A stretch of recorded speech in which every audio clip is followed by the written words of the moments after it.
So ಎಲ್ಲ ಆತ್ಮೀಯ ಮಾಧ್ಯಮ ಸ್ನೇಹಿತರುಗಳಿಗೆ ಈ ಸುದ್ದಿಗೋಷ್ಠಿಗೆ ನಿಮಗೆಲ್ಲ ಕೂಡ ಆದರದ ಸ್ವಾಗತವನ್ನು ಬಯಸ್ತೇನೆ. ಬಂದಿರೋದಕ್ಕೆ ನಿಮಗೆಲ್ಲ ಕೂಡ ಅಭಿನಂದನೆಗಳನ್ನು ಸಲ್ಲಿಸ್ತೇನೆ.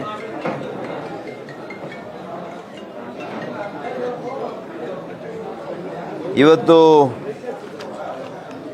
ಸಂಕ್ರಾಂತಿಯ ಮಾಘ ಮಾಸದ ಹುಣ್ಣಿಮೆ ಫೆಬ್ರವರಿ 1ನೇ ತಾರೀಕು.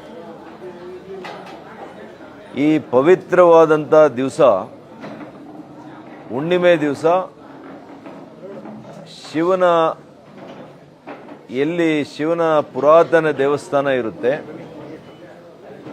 ಆ ಗಿರಿಯ ಸುತ್ತಲೂ ಕೂಡ ಇವತ್ತು ಪ್ರದಕ್ಷಿಣೆಯನ್ನು ಹಾಕಿದ್ರೆ ಬಹಳಷ್ಟು ಪುಣ್ಯ ಸಿಗ್ತದೆ ಅಂತೇಳಿ ಸನಾತನ ಧರ್ಮದಲ್ಲಿ ಇವತ್ತು ಒಂದು ಪ್ರತೀತಿ ಇದೆ. ಹಾಗಾಗಿ ಈ ಬಾರಿ ನಮ್ಮ ದಕ್ಷಿಣ ಕಾಶಿ ಅಂತಾನೆ ಖ್ಯಾತಿಯನ್ನು ಗಳಿಸಿರ್ತಕ್ಕಂಥ ನಂದಿ ಭೋಗನಂದೀಶ್ವರ ದೇವಸ್ಥಾನ, ನಂದಿಗಿರಿ, ನಂದಿ ಬೆಟ್ಟ ಏನು ಅಂತಾರಾಷ್ಟ್ರೀಯ ಖ್ಯಾತಿಯನ್ನು ಗಳಿಸಿರ್ತಕ್ಕಂಥದ್ದು, ಪ್ರವಾಸೋದ್ಯಮ ದೃಷ್ಟಿಯಿಂದನೂ ಹೌದು, ಅದೇ ರೀತಿ ಆಧ್ಯಾತ್ಮಿಕ ಕ್ಷೇತ್ರದ ಆ ಒಂದು ದೃಷ್ಟಿಯಿಂದನೂ ಹೌದು, ಮತ್ತು ದೈಹಿಕವಾಗಿ ಕೂಡ ಇವತ್ತು ನಮ್ಮನ್ನು ನಾವು ಒಳ್ಳೆ ರೀತಿಯಲ್ಲಿ ದೈಹಿಕ ಆರೋಗ್ಯವನ್ನು ಕಾಪಾಡಿಕೊಳ್ಳಿಕ್ಕೆ ಕೂಡ ಇಂತಹ ಪಥಸಂಚಲನ ಅಥವಾ ನಡಿಗೆ ಇವೆಲ್ಲ ಕೂಡ ಭಾಳಷ್ಟು ಒಳ್ಳೆಯದು.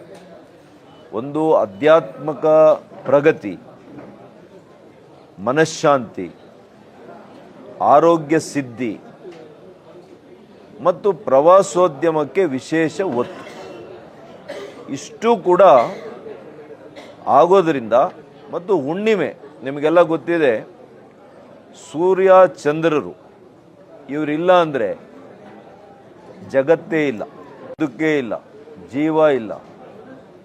74 ಕೋಟಿ ಜೀವರಾಶಿಗಳು ಈ ಭೂಮಿ ಮೇಲಿದ್ದರೆ ಅದಕ್ಕೆ ಕಾರಣ ಸೂರ್ಯ ಚಂದ್ರರು. ಇವರಿಬ್ಬರೂ ಕೂಡ, ಇವೆರಡರನ್ನು ಕೂಡ ನಾವು ಪ್ರಕೃತಿಯ ದೇವರುಗಳು ಅಂತ ನಾವು ನಂಬಿದ್ದೇವೆ. ಸನಾತನ ಆ ದಿನದಿಂದ, ಆ ಕಾಲದಿಂದಲೂ ಕೂಡ ನಾವೆಲ್ಲ ಕೂಡ ಪ್ರಕೃತಿ ದೇವರುಗಳನ್ನು ನಾವು ಪೂಜೆ ಮಾಡ್ತೀವಿ. ಮರಗಳಿಗೆ ಪೂಜೆ ಮಾಡ್ತೀವಿ, ಬೆಟ್ಟಗಳಿಗೆ ಪೂಜೆ ಮಾಡ್ತೀವಿ, ಸೂರ್ಯ ಚಂದ್ರರಿಗೆ ಪೂಜೆ ಮಾಡ್ತೀವಿ, ಅಗ್ನಿಗೆ ಪೂಜೆ ಮಾಡ್ತೇವೆ ಅಲ್ವಾ. ಹಾಗಾಗಿ ನೀರಿಗೆ ಪೂಜೆ ಮಾಡ್ತೀವಿ, ನದಿಗಳಿಗೆ. ಇದೆಲ್ಲ ಕೂಡ ನಮ್ಮ ಸನಾತನ ಧರ್ಮದಲ್ಲಿ ನಾವು ನಂಬಿರ್ತಕ್ಕಂಥ ತತ್ವ ಸಿದ್ಧಾಂತಗಳು. ಹಾಗಾಗಿ ಈ ಹಿನ್ನೆಲೆಯಲ್ಲಿ ನಂದಿ ಬೆಟ್ಟದ ಸುತ್ತಲೂ ಕೂಡ ಸುಮಾರು 14ರಿಂದ 16 ಕಿಲೋಮೀಟ್ರು ಅಂತೇಳಿ ಒಂದು ಅಂದಾಜನ್ನು ಮಾಡಿದ್ದಾರೆ. ಇನ್ಮೇಲೆ ಪ್ರತಿ ಹುಣ್ಣಿಮೆಗೆ ನಂದಿ ಗಿರಿಯ ಪ್ರದಕ್ಷಿಣೆಯನ್ನು ಹುಣ್ಣಿಮೆ ದಿವಸ, ಪ್ರತಿ ಹುಣ್ಣಿಮೆಗೆ ನಾವು ಮಾಡಬೇಕು. ಇವತ್ತು ತಮಿಳುನಾಡಿನ ಅರುಣಾಚಲೇಶ್ವರ ಭಾಳ ಸುಪ್ರಸಿದ್ಧವಾಗಿರ್ತಕ್ಕಂಥ ಶಿವನ ಕ್ಷೇತ್ರ. ಎಲ್ಲ ಮುಕ್ಕೋಟಿ ದೇವರುಗಳು ಇದೆ ಅಂತೇಳಿ ನಮ್ಮ ಹಿಂದೂ ಧರ್ಮದಲ್ಲಿ. ಅದರಲ್ಲಿ ಕೂಡ ಶಿವನನ್ನು ಒಲಿಸ್ಕೊಳ್ಳೋದು ಭಾಳ ಸುಲಭ ಅನ್ನುವಂಥ ನಂಬಿಕೆ ಕೂಡ ಇದೆ ನಮ್ಮಲ್ಲಿ. ಅಂದರೆ ಶಿವನು ಭಾಳ ಕರುಣಾಮಯಿ ಅಂತ. ಅವರನ್ನು ಭಕ್ತಿಯಿಂದ ಭಾಳ ಬೇಗ ಸಿದ್ಧಿಯನ್ನು ಪಡಿಬೋದು, ಅವರ ಅನುಗ್ರಹಕ್ಕೆ ಪಾತ್ರರಾಗ್ಬೋದು.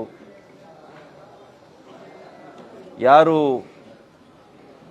ಏನಾದರೂ ತಿಳಿದಿರೋನೋ ಪಾಪಗಳು ಕೂಡ ವಿಮೋಚನೆ ಆಗ್ತದೆ ಅನ್ನುವಂಥದ್ದು ಕೂಡ ಹೇಳುವಂಥದ್ದು ಪ್ರತೀತಿ ಇದೆ.